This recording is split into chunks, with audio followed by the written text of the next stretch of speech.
My self Neeraj Kumar, और आज आपके लिए 11th क्लास का चैप्टर नंबर 2 का स्ट्रक्चर ऑफ एटम का सेकेंड पार्ट लेके आए हैं। फर्स्ट पार्ट में हमने सब एटॉमिक पार्टिकल पर चर्चा कर लिया था, एटॉमिक वेट, एटॉमिक मास पर चर्चा किया था, आइसोटोप, आइसोबार पर चर्चा किया था। अब आइसोटोन की बात करते हैं। आइसोटोन क्या होता है? डिफरेंट एलिमेंट्स हो और उसके अंदर नंबर ऑफ न्यूट्रॉन्स की संख्या का सेम है तो उसको हम आइसोटोन के नाम से जानते हैं। आइसोटोन क्या है? ध्यान से देखिए, different elements containing equal number of neutrons are called isotone. Different element के अंदर अगर नंबर ऑफ न्यूट्रॉन्स इक्वल है तो उसको आइसोटोन कहते हैं। जैसे 15p31, 16s32। देखिए, फास्फोरस है और सल्फर है, न्यूट्रॉन निकालिएगा तो मास नंबर में से एटॉमिक नंबर माइनस कर देंगे तो नंबर ऑफ न्यूट्रॉन्स निकल जाएगा। दोनों के अंदर नंबर ऑफ न्यूट्रॉन्स कितने हैं? 16 है।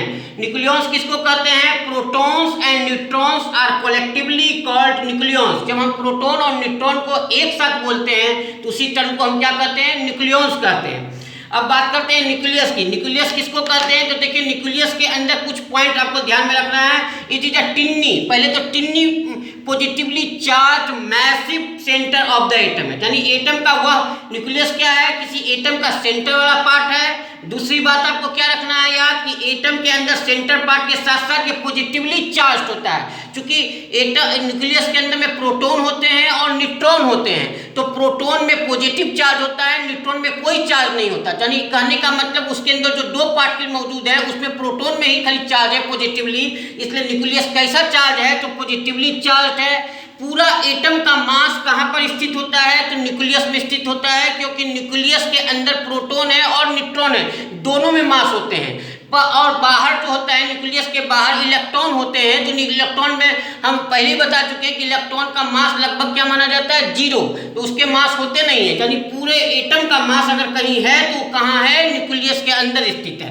तो ध्यान से देखिए, अगर हम इस सारे बातों को एक साथ अगर हम डिफिनेशन में व्यक्त करें एक लाइन में तो क्या कहेंगे? न्यूक्लियस क्या है? तो it is the Tinni positively charged massive centre of the atom है, ऑफ एन एटम है। यानी किसी एटम का टिन्नी पार्ट है, पॉजिटिवली चार्ज है और मैसिव सेंटर है, यानी मास भी रखता है और एटम के सेंटर में भी स्थित है। It is discovered by Rutherford. देखिए, न्यूक्लियस की खोज सबसे पहले किसने की थी? न्यूक्लियस वर्ड सबसे पहले किसने इस्तेमाल किया था? रदरफोर्ड नाम के साइंटिस्ट ने इस्तेमाल किया था। इसके विषय में डिटेल एक्सप्लेनेशन आपको मिलेगा जब हम रदरफोर्ड का गोल्ड फॉयल एक्सपेरिमेंट पढ़ाएंगे। उसी के दरमियान ये न्यूक्लियस शब्द निकल के बाहर आया। तो it is discovered by the Rutherford. Nucleus को डिस्कवर किसने किया? रदरफोर्ड साहब ने किया था डिस्कवर। अगर हम डायमीटर की बात करें तो diameter of nucleus equal to होता है 10⁻⁻15 मीटर, और डायमीटर ऑफ एटम की बात अगर हम करें तो 10⁻⁻10 मीटर होता है। देखिए, अगर एटम की तुलना में हम न्यूक्लियस का डायमीटर देख रहे हैं तो लगभग कितना वैल्यू का अंतर आ रहा है? 1,00,000 का अंतर है, 1,00,000 टाइम्स का अंतर है। यानी आप इसी से अंदाजा लगा लीजिए कि एटम के अपेक्षा न्यूक्लियस 1,00,000 टाइम्स छोटा है, 1,00,000 टाइम्स छोटा है। यानी न्यूक्लियस बहुत ही छोटा है, एटम का साइज उससे कई गुना बड़ा है, 1,00,000 गुना बड़ा है। क्लियर है? अब देखिए, अगला टॉपिक हमारा क्या है? Discovery of electron. इलेक्ट्रॉन की डिस्कवरी की बात करते हैं। इलेक्ट्रॉन का डिस्कवरी कहाँ हुआ था? तो इलेक्ट्रॉन की डिस्कवरी 1897 ईस्वी में हमारे एक बहुत ही प्रसिद्ध साइंटिस्ट जे थॉमसन नामक साइंटिस्ट ने किया था। कैसे किया था? उन्होंने डिस्चार्ज ट्यूब के अंदर इलेक्ट्रॉन को डिस्कवर किया था। देखिए, कुछ पॉइंट पहले, उसके बाद हम लोग डिस्चार्ज ट्यूब के ऊपर ध्यान देते हैं। Discovery of electron. Electron is discovered in the form of cathode raise. देखिए, इलेक्ट्रॉन की जो डिस्कवरी हुई है वो कैथोड रेज के रूप में हुई है। इलेक्ट्रॉन टर्म डायरेक्ट नहीं आया, पहले कौन सा टर्म आया? Cathode rays. तो electron is discovered in the form of cathode rays. Cathode rays के रूप में इलेक्ट्रॉन का खोज हुआ।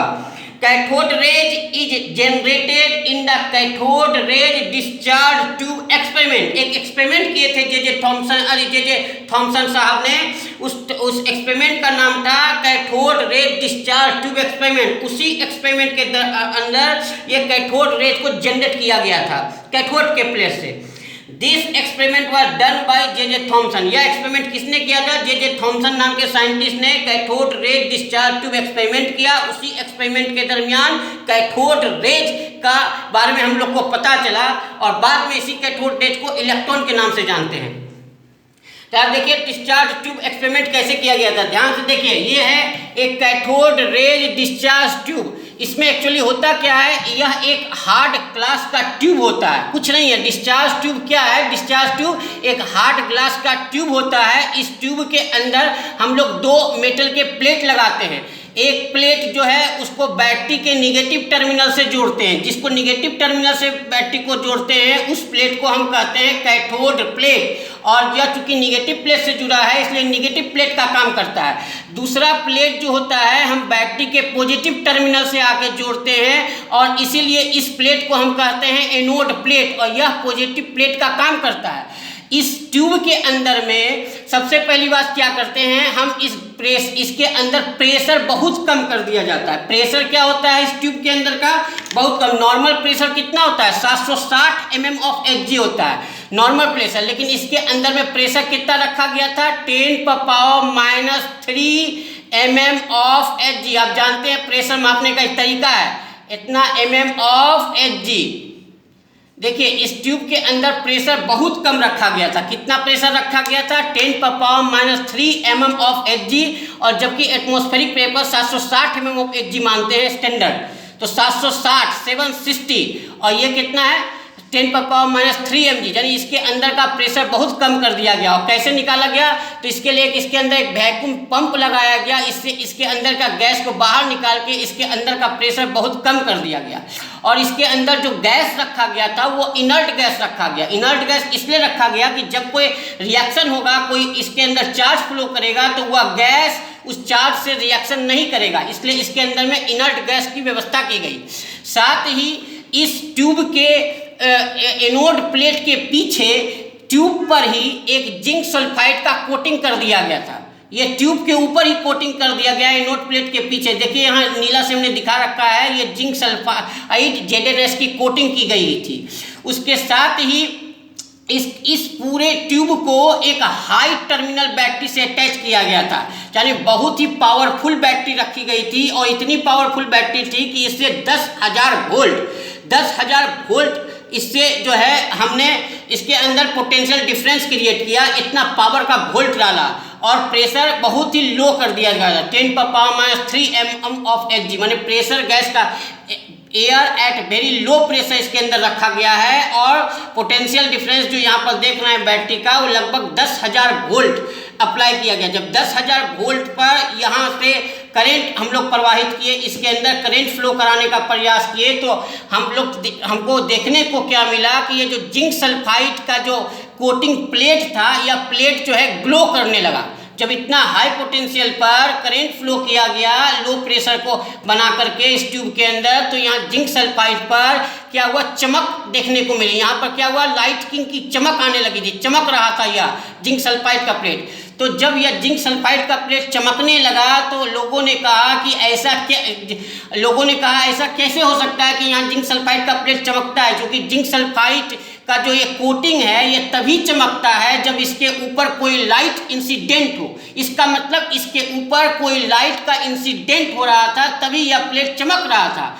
तो यह लाइट का जो इंसिडेंट हो रहा था ये एक्चुअली में रेज कहाँ से आ रहे थे, तो पता लगा कि यहाँ एनोड का प्लेट, हमारा कैथोड का प्लेट निगेटिव प्लेट से जो जुड़ा है, इसी से आपका रेज निकल रहा है जो इंसिडेंट हो रहा है जिंक सल्फाइड के ऊपर।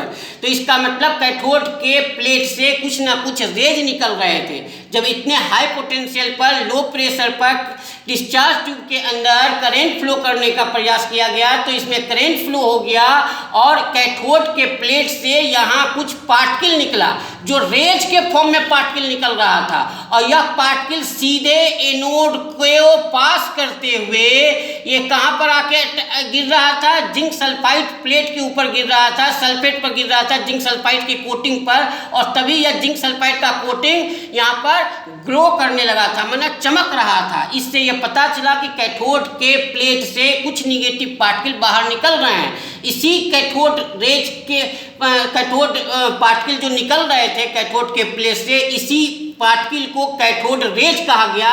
बाद में एक्सपेरिमेंट के थ्रू यह साबित हो गया कि यही कैथोड रेज जो है वास्तव में इलेक्ट्रॉन है।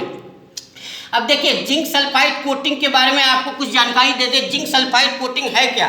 देखिए जिंक सल्फाइड जो एक पेस्ट लगाया गया था यहाँ ट्यूब के ऊपर, इसके अंदर एक गुण होता है, जब इसके ऊपर लाइट डाला जाता है तो यह जिंक सल्फाइड क्या करता है, उस लाइट को दोबारा रिटर्न कर देता है, दोबारा सारे लाइट को रिटर्न करता है। जब लाइट को रिटर्न करता है तो यह चमकने लगता है, और इसी गुण को जिंक सल्फाइड के, इसी कोटिंग को, इसी गुण को, जिंक सल्फाइड के गुण को हम क्या कहते हैं, फ्लोरोसेंट इफेक्ट के नाम से जानते हैं। यानी फ्लोरोसेंट इफेक्ट क्या है, जब जिंक सल्फाइड पर लाइट पड़ता है तो जिंक सल्फाइड वो समस्त लाइट को रिटर्न कर देता है, और जब लाइट रिटर्न करता है तो उसमें वो चमकने लगता है।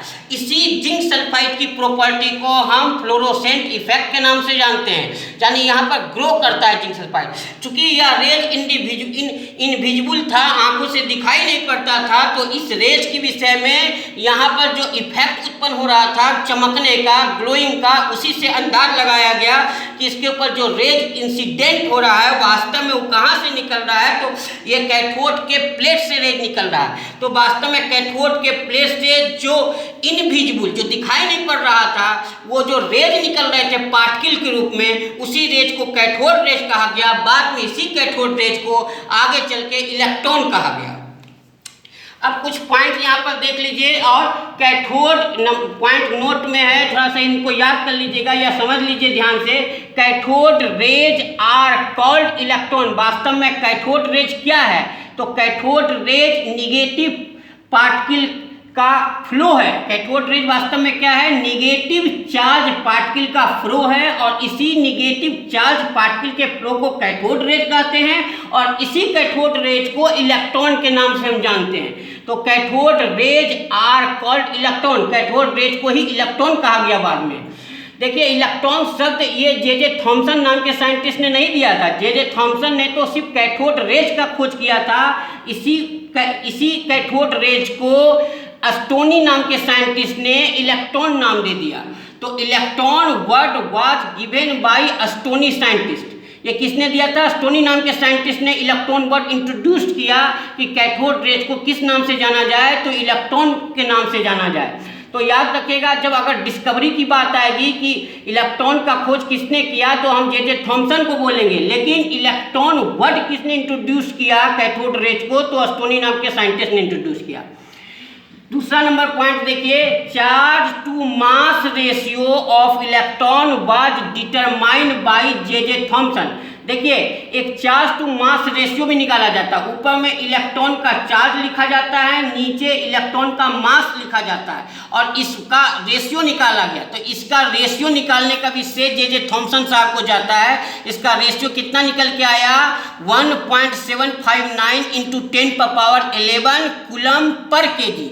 तो याद रखिएगा, कभी कभी ऑब्जेक्टिव में पूछता है कि charge to mass ratio of electron कितना होता है, तो 1.759 × 10⁻11 कूलम पर केजी। और ये किसने डिटरमाइन किया था, जे थॉमसन ने ही डिटरमाइन किया था। अब देखिए, तीसरा पॉइंट क्या है, इलेक्ट्रॉन के ऊपर जो चार्ज है, इलेक्ट्रॉन के ऊपर चार्ज होता है ना 1.6 × 10⁻19 कूलम। यह भी एक एक्सपेरिमेंट से डिटरमाइन किया गया कि कितना अमाउंट ऑफ चार्ज है। या इस एक्सपेरिमेंट से तो सिर्फ इतना पता चला था कि cathode rays negative charge particle है, लेकिन बाद में ये अमाउंट ऑफ चार्ज का पता लगाना था कि इलेक्ट्रॉन पर कितना चार्ज है, अमाउंट ऑफ चार्ज कितना है इलेक्ट्रॉन पर, ये निगेटिव चार्ज जो डेवलप हुआ है कितना चार्ज है। तो amount of charge on the electron is determined by wire drop experiment. देखिए, जो अमाउंट ऑफ चार्ज कैलकुलेट हुआ इलेक्ट्रॉन के ऊपर, वो एक एक्सपेरिमेंट से डिटरमाइन हुआ। उस एक्सपेरिमेंट का नाम था वायर ड्रॉप एक्सपेरिमेंट। याद रखिएगा, कभी कभी ऑब्जेक्टिव में पूछता है कि amount of charge on the electron किस एक्सपेरिमेंट से डिटरमाइन हुआ, तो वायर ड्रॉप एक्सपेरिमेंट से डिटरमाइन हुआ। यह एक्सपेरिमेंट किसने किया था, तो this experiment was done by R.A. मिल्कन। R.A. मिल्कन एक साइंटिस्ट थे, उस समय के रिनॉल्ड साइंटिस्ट थे, काफ़ी फेमस साइंटिस्ट थे। उन्होंने ही वायर ड्रॉप एक्सपेरिमेंट के द्वारा amount of charge on the electron का डिटर्मिनेशन किया। चार्ज ऑन द इलेक्ट्रॉन आपको मालूम है कितना होता है, 1.6 × 10⁻19 कूलम। और इलेक्ट्रॉन पर जो चार्ज होता है वो निगेटिव चार्ज होता है, इसलिए यहाँ पर E के ऊपर सिंबल माइनस दिया हुआ है। E पर ऊपर माइनस सिंबल देने का मतलब है इलेक्ट्रॉन के ऊपर जो चार्ज है वो निगेटिव चार्ज है। ठीक है, ये निगेटिव चार्ज है इलेक्ट्रॉन के ऊपर। तो इस तरह से इलेक्ट्रॉन की डिस्कवरी हुई। तो एक बात हमेशा याद रखिएगा कि कैथोड रेज के विषय में अगर कोई पूछे कैथोड रेज क्या है, तो कैथोड रेज पार्टिकल है, कैथोड रेज पार्टिकल है जो कैथोड के प्लेट से निकलता है, और इसी कैथोड रेज पार्टिकल जो होता है कैथोड के प्लेट से निकलता है, और कैथोड रेज एक निगेटिव प्लेट है, इसलिए हम कहते हैं कि कैथोड रेज एक निगेटिव चार्ज पार्टिकल का फ्लो है। इसी कैथोड रेज पार्टिकल को आगे चल के इलेक्ट्रॉन का नाम दे दिया गया। तो इसके तो हम आज के थ्योरी में डिस्कवरी ऑफ इलेक्ट्रॉन पर चर्चा कर चुके हैं। अब हम अगले क्लास में डिस्कवरी ऑफ प्रोटॉन और न्यूट्रॉन पर चर्चा करेंगे, फिर एटॉमिक मॉडल पर चर्चा करेंगे। ठीक है, तो इसमें आप ध्यान दे करके एक बार और अपने हिसाब से पूरे पॉइंट टू पॉइंट को देखिए और इसको अपने दिमाग में सेट कर लीजिए। ठीक है, इसी के साथ दोस्तों आज का वीडियो हम यही समाप्त करते हैं। अगले क्लास में फिर मिलते हैं। जय हिंद।